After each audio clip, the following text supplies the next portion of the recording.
علی مولا کی شادی ہے، علی مولا کی شادی ہے، علی مولا کی شادی ہے، مناؤ ماشاءاللہ۔ ابھی آپ شیریں آواز میں قاری ابوالعباس سے تلاوت سماعت فرما رہے تھے۔ اب میں اس جشن کو اپنی منزل کی جانب رواں کرتے ہوئے گزار ہوں بہترین لب و لہجے کے مالک، منفرد انداز ذاکری، خوش مزاج اور خوش عقیدہ عالی جناب مولانا سید محمد عسکری صاحب سے کہ وہ آئیں اور تقریر کو خطاب کر کے مومنین کے قلوب کو منور کریں، بآواز بلند صلوات پڑھ کے استقبال کریں۔ اللہم صلی علی محمد و آل محمد۔ اعوذ باللہ السمیع العلیم من الشیطان اللعین الرجیم، بسم اللہ الرحمن الرحیم، الحمدللہ رب العالمین، الصلاۃ والسلام علی صاحب الدین والاسلام والحل والحرام، ونبینا و شفیعنا مولانا و مولا الثقلین جد الحسن والحسین ابی القاسم محمد وعلی اہل بیتہ الطیبین الطاہرین المعصومین المظلومین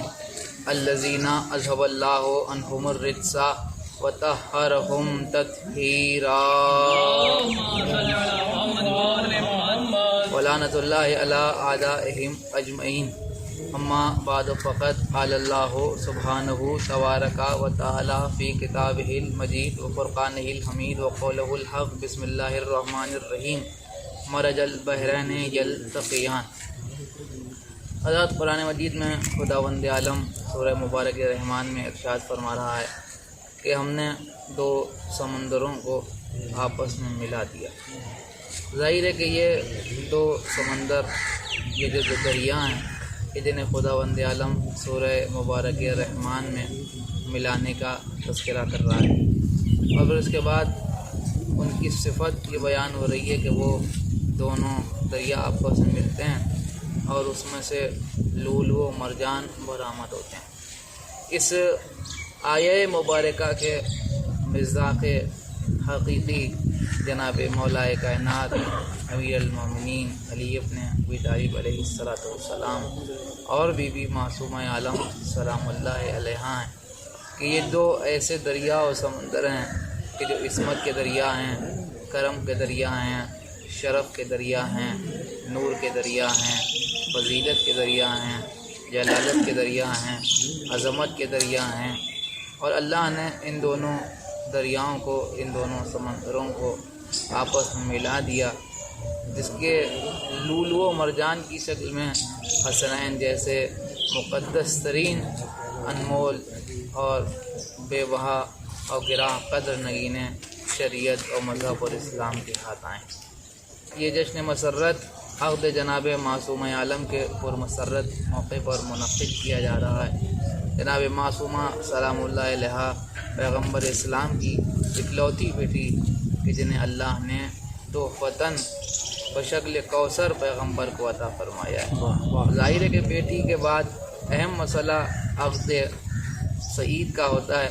اور جب پیغمبر کی بیٹی کی عقد کی بات آئی تو بہت سے ایسے لوگ تھے کہ جو پیغمبر کے پاس آ کے یہ کہتے تھے کہ ہماری اپنی بیٹی کا عقد ہمارے ساتھ کر دیجیے، یعنی ایسے لوگ بھی پیغمبر سے عقد کی درخواست کرتے تھے کہ جنہوں نے اپنی شکلیں آئینے میں نہیں دیکھی، اور بہرحال جب وہ آتے تھے اور آگے کہتے تھے کہ اپنی بیٹی کا عقد اسے کر دیجیے تو حضور بہت خوبصورت جواب انہیں دیتے تھے اور کہتے تھے کہ ہمارا اختیار نہیں۔ ظاہری طور پر بڑا عجیب یہ جواب ہے حضور کا، اس لیے کہ وہ صاحب قدرت اور صاحب اختیار شخصیت کہ جس کے دست مبارک پر انگریزے کلمہ پڑھنے لگتے ہیں، ایسا صاحب واہ سبحان اللہ، واہ واہ واہ ماشاء اللہ اختیار عطا کیا ہے، وہ یہ کہتا تھا کہ میری بیٹی کے عقد کا اختیار مجھے نہیں ہے۔ حالانکہ دنیا کے ہر باپ کو اس بات کا اختیار ہے کہ وہ اپنی بیٹی کا عقد جب چاہے، جہاں چاہے، جس کے ساتھ چاہے کر سکتا ہے۔ عرض کرنے کا مطلب یہ ہے کہ پیغمبر یہ کہتے تھے کہ میرا اختیار نہیں ہے، اللہ جس سے چاہے گا اسی سے فاطمہ کا عقد ہوگا۔ اور پھر اس کے بعد جبرائیل آئے اور انہوں نے کہا کہ آپ ان سے کہیے کہ جس کے دروازے پر ستارہ اترے گا اسی سے سیدہ کا عقد ہوگا۔ اب ستارہ اترنے کا اعلان مدینے میں ہوا، حضور نے کہا کہ اللہ کا یہ حکم ہے اور اللہ کی طرف سے یہ اعلان ہے کہ جس کے دروازے پر ستارہ اترے گا اسی سے سیدہ کا عقد ہوگا۔ مدینے میں یہ پہلی شب بیداری کا اعلان تھا کہ جو ستارے کے عنوان سے منعقد ہو رہی تھی، اور ظاہر ہے کہ جب اہل مدینہ کو خبر ملی تو وہ اہتمام کر کے بیٹھے اور انہوں نے کھا پی کے پوری تیاری کی کہ آج رات میں ستارہ اترے، اور سب کے دل میں تمنا بھی یہی تھی کہ ہمارے دروازے پر اترے، ہمارے دروازے پر اترے۔ ظاہر ہے کہ ستارہ رات ہی کو اترے گا، دن کو تو اترے گا نہیں۔ جب علی کے دروازے پر اتر کے واپس چلا جائے گا تو امت کے ستاروں کو دن میں ستارے نظر آنے لگیں گے۔ لیکن یہ کہ بہرحال ستارہ اترنے کا اعلان مدینے میں ہوا اور اہل مدینہ نے انتظار کرنا شروع کیا۔ رات آئی، ستارے نے اپنا مرکز چھوڑا اور اپنے مرکز کو چھوڑ کے مدینے کی طرف چلا، اور جب چلا تو اس نے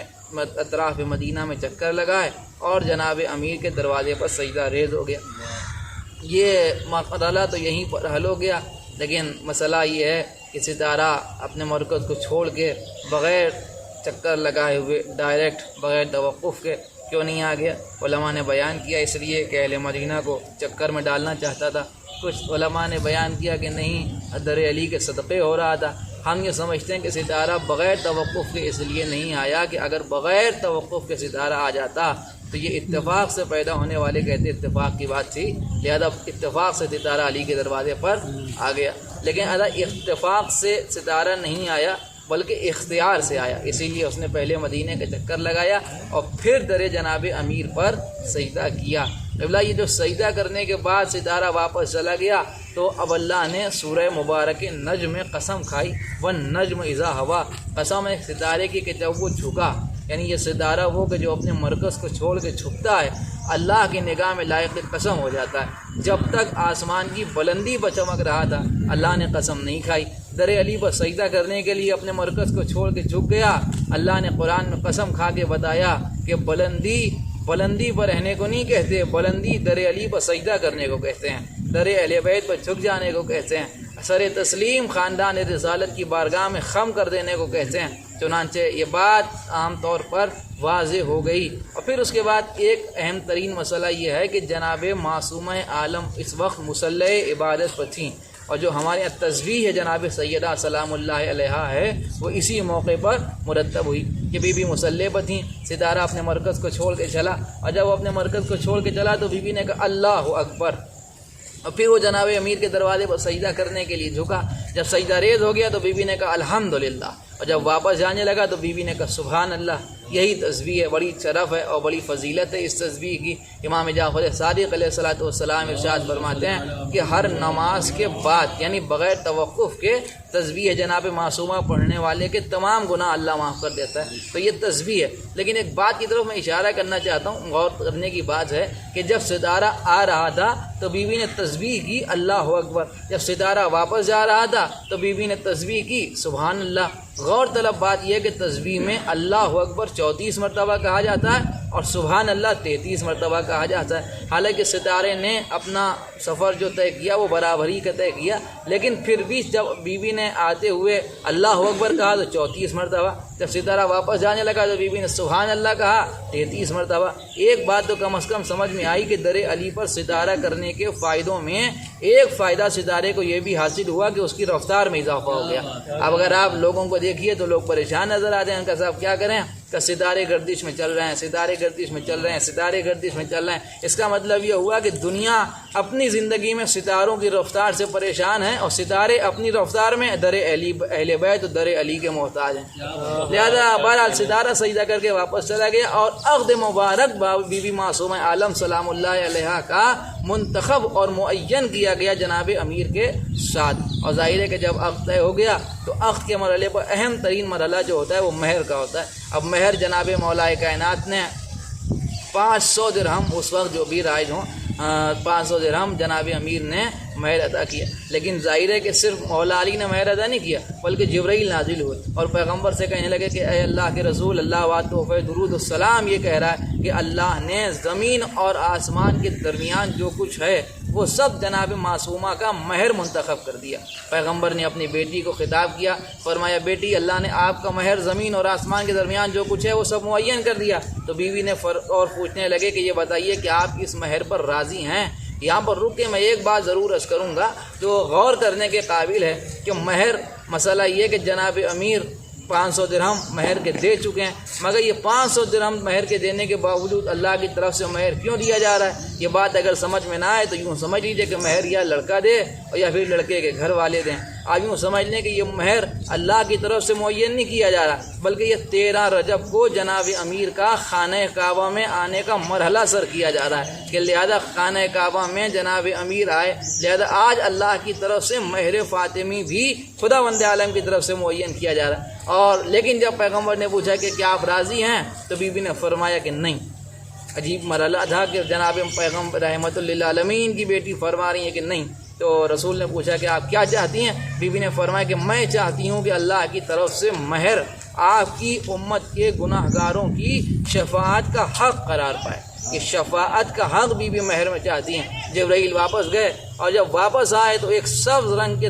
تختی پر کتبہ تحریر کی شکل میں لے کے آئے، جس میں اللہ کی طرف سے شفاعت کا حق مہر کے طور پر جناب معصومہ کو عطا کیا گیا تھا۔ اکثر لوگ بحث کرتے ہیں، آپ کہتے ہیں یہ جنت میں جائیں گے یا وہ جنت میں جائیں گے، یہ وہ جنت میں کیسے جائیں گے؟ مسئلہ یہ ہے کہ بھائی جنت جانے کے لیے مولوی سے فتویٰ نہیں چاہیے، فاطمہ زہرا کی رضا چاہیے۔ جس سے بی بی راضی ہیں وہ جنت جائے گا، جس سے بی بی راضی نہیں ہے وہ جنت نہیں جا سکتا۔ لہٰذا جناب معصوم عالم کو مہر دیا گیا۔ اور بلکہ ایک جملہ میں آپ کی خدمت میں اور عرض کر دوں کہ مہر کا مسئلہ بڑا اہم، کہ عام طور پر لوگ کہتے ہیں صاحب جنت یہ نہیں کیا جنت کیسے چلے جائیں گے، نماز نہیں پڑھی، یہ نہیں کیا، روزہ نہیں رکھا اور دیگر اعمال انجام نہیں دیے، جنت کیسے چلے جائیں گے؟ مسئلہ یہ کہ جنت جناب معصومہ کو، شفاعت جناب معصوم عالم کو مہر میں دی گئی، اور یہ مہر کا مسئلہ وہی جانتے ہیں کہ جو نکاح کی فضیلت کو سمجھتے ہیں، بغیر نکاح کی اولادوں کو کیا معلوم کہ مہر،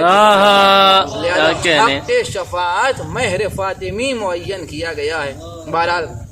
جناب معصوم عالم کا مہر معین ہوا، عقد ہوا، پھر اس کے بعد خود اللہ کے رسول نے، پیغمبر اسلام نے اپنی بیٹی کا عقد جناب مولائے کائنات کے ساتھ کہا۔ اور ظاہر ہے کہ جب حجت اللہ کا عقد حجاب اللہ کے ساتھ ہونا قرار پایا ہے تو پڑھ کون سکتا ہے سوائے رسول اللہ کے، وہ کہ جو خداوند عالم عرش اعظم کو پڑھ چکا تھا۔ پھر ایک مرتبہ حضور سرور کائنات نے روئے زمین پر ظاہری طور پر عقد جناب معصوم عالم کو کا مہر عقد مبارک بی بی سلام اللہ علیہ کا پیغمبر نے یہاں عقد پڑھا، اور پھر اس کے بعد جب عقد ہوا تو مبارک عقد تھا۔ ظاہر ہے کہ بہت مبارک موقع تھا، جناب مدینہ کی فضائیں گلزار تھیں، خود حضور سرور کائنات کی طرف سے مدینہ کی پہاڑوں کی چاروں سمت چوٹیوں پر خوشبو معطر کی گئی، جس سے پورا مدینہ مہک رہا تھا۔ اور اس کے بعد اہل مسجد کو دعوت کے لیے مدعو کیا گیا، اور جب جلوس رخصتی برآمد ہوا تو یہ بھی بڑی شان کا جلوس رخصتی تھا۔ اور ظاہر ہے کہ کل ایمان کی دلہن بھی آگے گھر جا رہی ہے، تو 10 درجے والے ایمان جناب سلمان فارسی مہار ناقہ کو سنبھالے ہوئے ہیں، بیوی ناقے میں محمل میں سوار ہیں، اور ازواج کرام پیچھے پیچھے جناب امیر اور مولائے جناب امیر اور بی بی معصومہ کی شان میں فضیل قصیدے پڑھتے ہوئے آگے جا رہی ہیں، اور رسول اللہ کے گھر کی بیٹی رخصت ہو کے، اللہ کے رسول کے گھر کی بیٹی رخصت ہو کے اس کے گھر میں جا رہی ہے کہ جو مولود کعبہ ہے۔ لہذا یہ مبارک اور مقدس اور مشرف منظر ہماری نگاہ میں آج بھی ہے، اسی لیے ہر مرتبہ پہلی ذی الحجہ کو ہم اس عقد مبارک کے موقع کی یاد مناتے ہیں۔ اور ظاہر ہے کہ ہم نہ خوش ہوں گے تو کون خوش ہوگا، ہم نہ جشن منائیں گے تو کون جشن منائے گا، اس لیے کہ جشن منانے کے لیے خوشی کے وارث کا زندہ ہونا ضروری ہے، اور الحمدللہ ہمارا وارث زندہ ہے۔ لہذا ہم اس عظیم ترین موقع کی مبارکباد بارگاہ سرکار ولی عصر حضرت حجت اجل اللہ تعالیٰ فرجہ الشریف کی خدمت میں پیش کرتے ہیں، اور مومنین کو خصوصی طور پر مبارکباد پیش کرتے ہیں، اور اس مبارک موقع پر دعا کرتے ہیں، پروردگار تجھے واسطہ محمد و آل محمد علیہ الصلوۃ والسلام کا، تجھے واسطہ ذات گرامی معصوم عالم و مولائے کائنات علیہ السلام کا، کہ پوری دنیا میں جہاں کہیں بھی شیعان حیدر کرار ان کی جان و مال عزت آبرو ناموس کی حفاظت فرما، جو پریشان حال ان کی پریشانیوں کو دور فرما، برلا اس موذی ترین وبا کے اثرات سے مومنین کی حفاظت فرما، امام آخر کے ظہور میں تعجیل فرما، اور ہمارا شمار ان کے آوان ناصرین میں فرما۔ ربنا تقبل منا انک انت السمیع العلیم۔ واہ واہ، کیا خوب عرض کیا ہے کہ یہ پہلی شب بیداری تھی کہ ستارہ کس کی جوڑی پر اترے گا، اور اس طرح اللہ کے رسول کہتے ہیں کہ اللہ جسے چاہے گا فاطمہ کا عقد اس کے ساتھ ہوگا۔ ماشاءاللہ، سبحان اللہ۔ اور بھلا ستارہ مولا علی کی جوڑی پر کیوں نہ اترتا؟ اللہ کے حبیب رسول اللہ صلی اللہ علیہ وآلہ وسلم اور رسول کے حبیب و جانشین حضرت علی علیہ السلام سبھی مومنین بہترین تقریر سماعت فرما رہے تھے۔ ہم مولانا سید محمد عسکری صاحب کے شکر گزار ہیں کہ لاک ڈاؤن کے اس ماحول میں بھی انہوں نے ہمیں وقت دیا۔ انشاءاللہ آگے آنے والے نشست میں ہم پھر جناب کو دعوت سخن